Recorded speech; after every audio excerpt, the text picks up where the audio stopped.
to fade into the sunset. I say we're Mickey and Mallory, wind up swinging from the cottonwood tree.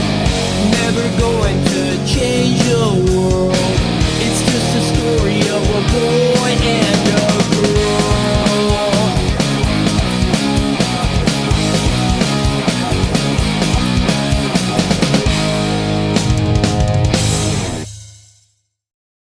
What's up, everybody? This is Sound Off with Stixx. This is Keith Stixx from Tsunami Cables, and I am here with two of the badass chicks of metal, Wena and Rose from Cowgirls From Hell and all sorts of other ridiculous metal bands. What's up, ladies? Hey, what's up? So, let's go ahead and start jump in the time machine and jump back a little bit, and which each one of you guys want to take a shot at when you guys started playing music, how old you were, that kind of thing. So, when was the first time you? I would say the first time I've ever played an instrument was when I was probably 5 years old. Okay. It was a toy piano. Nice. And then I actually had like piano lessons when I was 8. So I would say like piano and keyboards was like my, that's where I started. And then I first learned how to play drums before bass. So yeah, I switched to bass when I was 15, and Okay. yeah, I stuck with it. Nice. Yeah. Rose? We got a pretty similar origin, I guess, because I remember my first exposure to music is from a little toy keyboard also when I was like in kindergarten, and I got jealous of my older sister because she got piano lessons and I didn't, so I just kind of learned off her books and stuff, and that's how I learned the Nice. piano, and kind of just kept going with that until high school. I started learning guitar, but I was focusing more on keyboards and piano at that time. I was playing in church and stuff. That's cool. And and when I turned 18, I got my first guitar, electric guitar, Okay. and that's when I concentrated more on learning like some classic rock and stuff. That's awesome. That's great. And then from that point, when did you guys hook up and start playing? We were actually asked to do a jam night. It was like a tribute Okay. to Dimebag, and this was like 4 years ago. Okay. Yeah, something like that. Yeah, something like that. So, we were all from like different bands. Rose at that time, she was like living in Orange County, and we were all from, San Diego. We had Christina, and I think at that time she wasn't playing in any bands, and she was just, like going to school and teaching drums. Teaching drums. Oh, cool. And Sam, she's with her band, like Squirrely R. So we know each other from the scene, but we've never actually Played together. Like, yeah. Gotcha. So that was the very first time that we got together. And then my old singer from my old band was Cassie. She was the singer at that time, and then we thought it would be nice to add some aggressive growls. vocals in there, and that's when we got the idea, like, okay, let's hit up Sam, and it all Gotcha. worked out, and people were actually like asking us to play more songs, but we were only there for pretty much just one song, and Shedding skin. yeah, shedding skin. That's awesome. Yeah, we had like really good feedback, and it kind of gave us an idea that we should probably try. Yeah. Yeah, that's cool. That's Yeah. awesome. That's really cool. Yeah, and then a couple months after that, we were asked to do like a birthday show. It was Bobby Fernandez from Symbolic, Yeah. and and he's like, yeah, maybe you girls could play for my birthday and just play like a couple of songs. I was like, dude, we're not even a band. We learned like 3 songs. Yeah. So but anyway, it was his birthday, and we wanted to make him happy, Right. and we made it happen for him. And after that, we actually, had a meeting, because every time we played, the couple times that we played the show, we had really good feedback, and people wanted to see more of that. I was like, okay, we might as well, you know, like try it out. And, Right. you know, we're all huge fans of Pantera, and we all play metal music. Right. You know, and it's very rare to find that, you know, Yeah. like there's only a few of us, like females and female musicians in the metal scene. Right. So I guess it's kind of cool to find, like, you know, other chicks that are into it too. It's Right. hard. It's hard to Yeah. find that. Yeah, and are actually capable of playing. Right. Yeah, that's the next thing I was gonna say too. Is that's one of the great things about you guys is it's not, you know, sometimes you see certain tributes, even if it's a male tribute, it's nowhere near with the original. You know what I Yeah, mean? And so yeah. it's like, you know, like the ability level of the musician just isn't there. Yeah. And you guys go out and just kill it. And it's like, you know what I mean? So that's, you know, I got to give you guys credit for that because, yeah, you guys really do, you know, you guys nail the shit out of those parts. Thank That's you. great. Yeah, Yeah, I no, really it's appreciate awesome. that. Yeah. I mean, I think what it is, like, to me, playing Pantera music live is more like my entertainment. You know, because Right, it's like, you know, I'm jamming my favorite songs. I'm Right. jamming my songs. So, like, I really don't care what other people think, you know, because, Right. like, a lot of people out there think it's a gimmick. It's probably because of the video that, you know, that we released, but it was the very first one. It was kind of looked gimmicky, but it's not. It's more for, like, you know, promotional. Yeah, Yeah. absolutely. Our press kit and stuff. Yeah, Right, yeah, yeah, and absolutely. that we needed that so we can, you know. Book shows. When we're out of town. Yeah, shows and absolutely. Yeah. Absolutely. Well, and that, again, it is a business. Yeah, It's a yeah. music business. You got to make money. Yeah, at and You gotta it do- became a hit, so you'll get a lot of haters out there and saying course. it's a gimmick and, you know, and all that stuff. I was like, Right. dude, whatever, man. You Yeah. have no idea. Right. Yeah. Exactly. Yeah. Well, I would just say to that for any of them to show up to any of your guys' shows and see you guys play because then you really instantly realize it's not a gimmick. It's not. You know what I mean? Yeah. It's not. That's not what it is. So no, that's awesome. That's great. I know you guys are doing a lot of different things. You're super busy. Cowgirls from Hell right now. What do you guys got coming up? A few things, not that much right now. Yeah, we have a couple shows Okay. in January, but, like, we're taking, Okay. you know, holiday breaks. Right. and, Of course. It's been a while since we played, I think, and it's also because we haven't really found like a permanent drummer. Gotcha. Okay. So we've been kind of using our friends from like San Diego or like Dylan from Beekeeper or Alex from 101 Proof. They've been helping us out Gotcha. whenever we play shows. So it's been a tough journey trying to find a permanent drummer, but Right. for the meantime, we have this show coming up in January. Yeah. Cool. At Break by Break with Judas Priestess. It's on Nice. the 18th of January. Oh, okay. Very cool. Yeah. That's awesome. Very cool. That's great. Awesome. Very cool. Well, get to a couple of these questions. What was the first guitar that you ever got, and when did you get it? You know, we kind of talked about like 18 around that time, right? But what was it? That's always a good one. You first, Russ. It was a Dean Evo Noir. It's shaped like a Gibson. I forgot what it's called. But at the time I wanted a Gibson, but I couldn't afford it. So the closest thing I could find that's like similar shape. I didn't know anything about tone or whatever pickups and stuff. I just liked the look, so Yeah. I got that one as like from my first check as a caregiver at the time from my Nice. aunt's facility. That's cool. So I still have it. It's pretty beat up, but I still have it. It's super heavy. I didn't really take that into account. So, yeah, the neck was super thick, so with my little fingers, it's pretty hard to play live. So I haven't played live with it at Gotcha. all. Yeah, I can understand that. Yeah, I think my very first bass, it was like a local brand in the Philippines. Oh, okay. It was a jazz bass. It's really, really heavy. Yeah, I didn't even know the difference between all the basses, you know. I just saw it, it's black, and I can play it. So I was like, oh, okay, this sounds good. You know, it's like any kid that goes to a music Of store. course. I'm like, oh, I'm looking for a blue bass, you know. I found Yeah. some blue. But anyway, I was going for the look. Like, I wanted to have a black bass, and I actually, you know, picked up, it was a Fernando.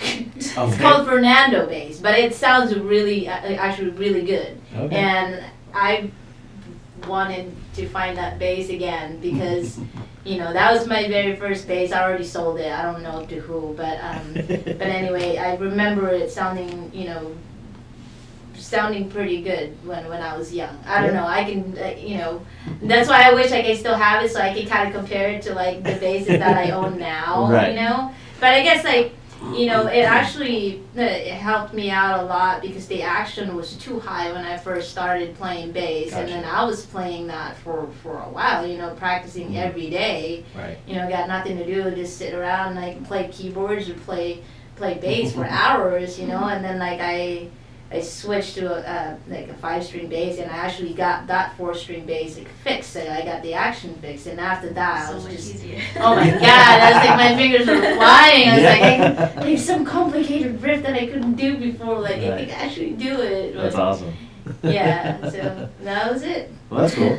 Well, speaking about the other instruments, stuff like that you have, what are some of the other? I know you've got quite a few crazy basses and stuff like that. What are some of the other things that you guys have? I just have a couple. I have a couple of Dingwall basses. One is the 4-string MG2, and then I have a 6-string Dingwall Z3X. Nice. And then I also have a 5-string Ibanez that I haven't played that in a while. Okay. Awesome.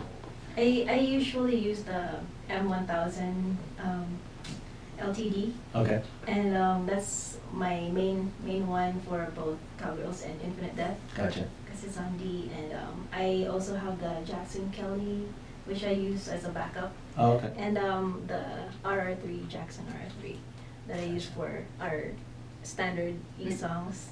Gotcha. And those are my 3 favorites, I guess, that I always use. I have an Ibanez also, which I don't really use as much. It's just for my lower tunings that I like to practice on at home sometimes. Gotcha. Okay. That's cool. So here's one of the tougher questions. So all your gear is in a burning building, and you have to grab one axe. Which one is it? Is that including my bass? Yeah, out of your basses. So your basses or your guitars, which at one of them you can only grab one. I would say my Dingwall Z3X because it's just that's the only one of that in the world. Yeah. Yeah. That's the camo one, right? Yeah. Yeah. Yeah. It's amazing. I think it's So beautiful. thank you. Yeah, I think so too. Yeah. It's hard, but I'll take the LTD M1000. Okay. That's But cool.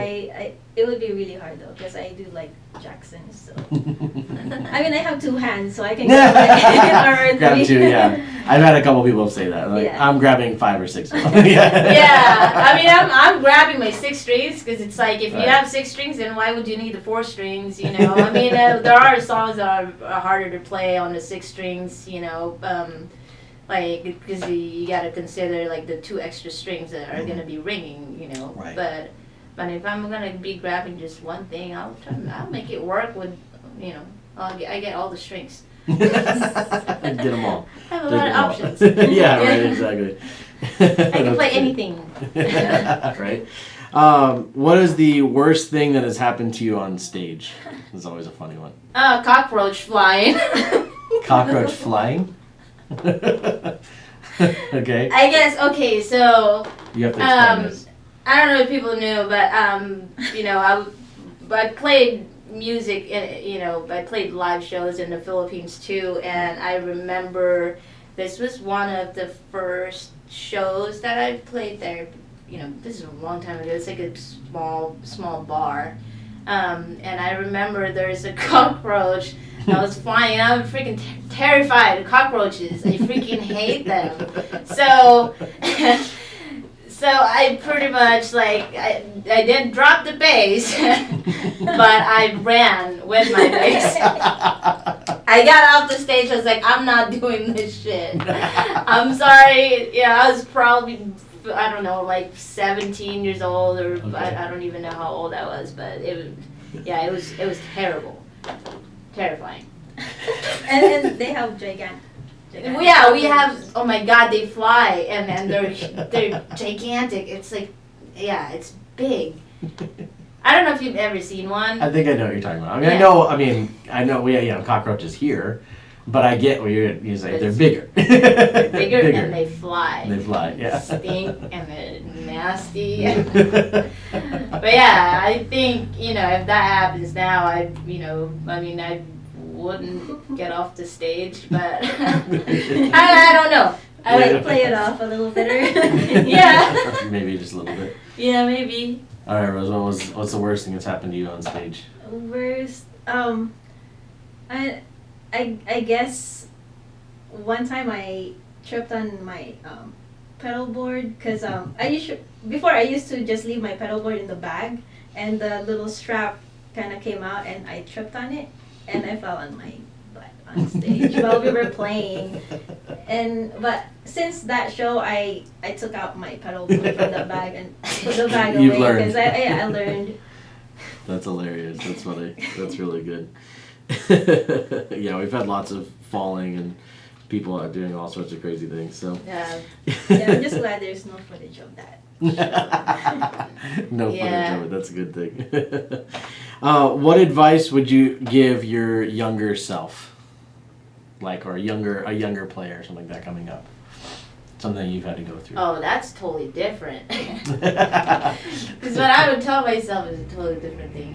Well, what would you tell yourself then? No. No? Okay. Okay. Don't do it. Don't do it. No, yeah. Don't be a bass player. Do something else. Rose, I have no regrets, okay? Yeah. Maybe in some, but I would not mention that. It's a secret. Another conversation. Yeah. I would say, if I... okay, what should I say to my younger self? I guess just stop holding back. It's a good one. Yeah. Because, before I was never, sure of what I wanted to do if I wanted to pursue music. I know it's always there, I always go back to it, but then, it's always, you gotta think about, okay, what your needs are for at that time, I gotta work and, do... Gotta eat. Yeah, you gotta work, you gotta eat, Yeah. and pay bills, Right, but then, later on I made a huge decision and that, I got, pretty much quit what I'm comfortable with, the job that I had, it was, I was living comfortably, but then I'm not making any progress with music, so if I could ever, just tell myself, if I can go back and tell myself, just don't hold back and just, and just do it and follow your heart and just be smart about it. Just don't quit without, not having anything.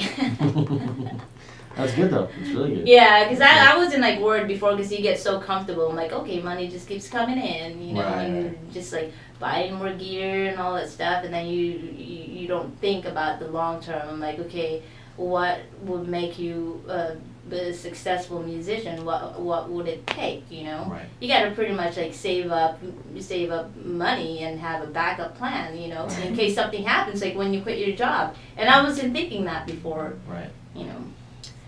So yeah. Good one. Rose, how about you? Me, I would probably tell myself to keep practicing because I feel like I kind of started late as far as learning techniques and all that, and I kind of got stuck with learning covers versus writing my own stuff. Okay. And by the time I joined a band, I wasn't sure what to do. I didn't know my footing. I didn't know how to write riffs of my own. Mm-hmm. So I feel like I should have I would tell myself to try to explore and write riffs, even if it sucked at first. Just do it. I feel fortunate that I was able to join Infinite 6 years ago, and when I joined, I wasn't very confident as far as writing, and they kind of helped me build that confidence up to a point where I'm putting in more and more every release we have. So That's awesome. and that would be That's a good one. Yeah. Both of you guys nailing them out of the park. Look at that. Good job. All right, so these next few questions are like not necessarily one-word answers, but just like the first thing that pops in your head. So don't like overthink it. All right, so it's really, and it's not gonna be really fair because one of you answer, the other one gets more time. But it's it's all right. We'll figure it out. Yes, Rose first. Okay. Yeah. We'll go back and forth. All right, so what is your favorite word? I can't even think of anything right now. Coffee.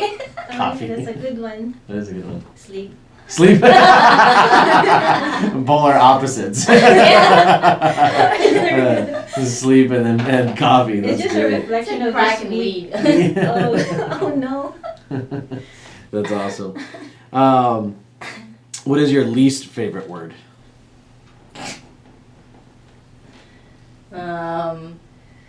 I don't know. I don't know either.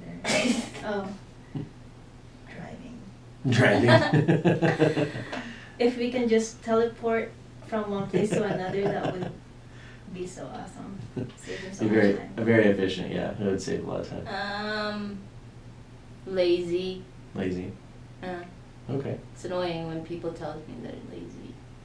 But I say that all the time. You say that you're lazy? Yeah. Oh, okay. And then, but you don't like it when people call you lazy. I don't like it when I'm telling my friends to come over and they're like, no, I'm lazy. But Oh. I say it too. I'm sorry. But I say I it was too. like, she's talking about me. That's funny. That's hilarious. All right. What sound or noise do you love? My dark glasses. Your what? Was it the sound? Yeah. Like what sound? My bass. Your bass? Okay, Yeah. that's good. There's nothing wrong with that. when I get that perfect setting on my UVH and you get that squeal, like the squeal. Yeah. Yeah. Hey, that's my favorite too, by the way. Yeah, it's still like hit or miss for me because I'm not really a soloist or anything. I play riffs and that's what I'm good at, I guess. But hitting those squeals. Yeah. Like, We it's pretty talk awesome. about that at the studio when we were practicing, like, oh my god, I gotta get my bass like dialed in, oh my god, it sounds so good. And then she would do the screws, I'm like, oh my god, can you do that again? It sounds so good. But yeah, both of those actually. Both of those? Yeah. Yeah. Preferably at the same time. What sound or noise do you hate? Crackling. Crackling. Like what? Like Rose just crackling sometimes. Yeah, feedback. I Oh, okay. sometimes I get that. Yeah. No, Yeah. I understand. Yeah. Yeah. Feedback is a bad one. We've had that before. We've had Yeah. other people say that too. It's a pretty gnarly one. What profession, other than your own, other than playing music, would you like to attempt? Culinary. Oh, okay. Being a chef, that's cool. Yeah. Oh, I yeah. have two actually I wanted to go to school for culinary. I did for a year, and then I went to college for it's like information services management. So I do a lot of programming stuff. Mhm. I still want to finish it. I have like a year left, but You kind of do that already also. yeah, on the side. Gotcha. Yeah, coding, Cool. fun stuff. Yeah. Nursing for me. I mean, I'm already in the field. I've been Right. an LVN for 8-9 years, and Okay. I'm almost done with my BSN. So Nice. hopefully by fall next year I'll be an RN. Awesome. Well, that's good. That's always cool. All right. Before I ask my last one, where can people find you guys online? Where's a good place to if they want more information? Oh, cowgirlsfromhellband.com is That's good. our website. And Okay. then what's our Instagram? I think it's Cowgirls Cowgirls From Hell Band. I think. I'm pretty Official. sure. Okay. Yeah, I think it's Cowgirls From Hell Official. Official. Okay. Well, I'm sure if they search Cowgirls From Hell. Yeah, they, sure yeah, they'll find you they guys. should Yeah. find us and all our haters too. It's to get you more haters. That's really the whole point. Yeah, no, I love it. It's seriously, it's That's like awesome. reading all bad comments and It they do is. this. Oh yeah, it's Cowgirls From Hell Official. Official. Okay. Yeah, There you go, on Instagram. So follow them on Instagram. yeah. Awesome. Last question. if heaven exists, what would you like to hear God say when you arrive at the pearly gates? You did a great job. That's a good one. It's really good. Rose, how about you? You remember that King Diamond song? Welcome Welcome home. home. There you go. I don't know about that. That's not what he would be saying to you. I guess so, huh? I think I'm. Yeah. Okay. Those are both good answers. So that works. Awesome. Well, thank you, ladies, for coming out on the podcast. I Thank you appreciate for having it. us. Absolutely. Make sure to follow them on Instagram and leave some hate mail. And We'll be looking forward to it. yeah, exactly. By the way, you won't get a response. Yeah. I just love reading them. Yeah. You can always respond. I love it. Oh, no, it's okay. That's awesome. Awesome. Thank you very much. Like, comment, and subscribe. And this is Sound Off with Stixx. Peace.